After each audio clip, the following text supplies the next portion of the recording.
Wilson with Blacksmith Industries. Welcome back to the Upper Room. I wanted to share a revelation on answered prayer.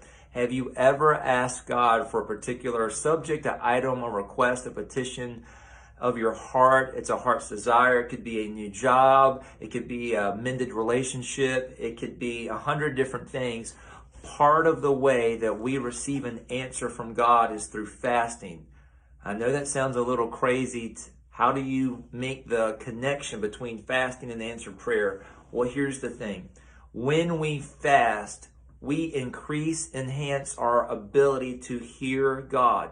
So when we talk about answered prayer, part of answered prayer is hearing God's response to what we're asking Him, what we're seeking Him, what we're petitioning either for ourselves or for someone else. And His response is one of the greatest things that we can ever hear. And there is no better way to hear God's voice than to seek Him through fasting. Let me read you the scripture in Matthew chapter 6, verses 16 through 18. And this is Jesus, the Son of the living God, the Christ, the Messiah. This is what He teaches us about fasting. He says, "Moreover, when you fast, do not be like the hypocrites with a sad countenance, for they disfigure their faces that they may appear to men to be fasting. Assuredly, I say to you, they have the reward.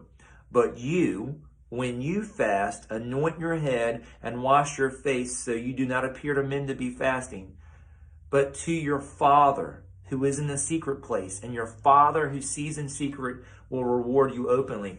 There is a dynamic to fasting of being seen and heard by our Father. And when we're asking God for something, when we fast and pray, we will hear what He has to say. I was just praying a moment ago about a particular thing, and He gave me a scripture that I was not familiar with.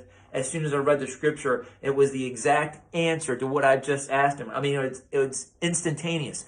So if you have a prayer request, may I suggest, made for your consideration, that you add fasting into it so that you can increase your ability to hear what your Father says to you. I hope this blesses you today. I hope this encourages you, and certainly that you can be able to hear from God. God bless you, and we'll see you next time.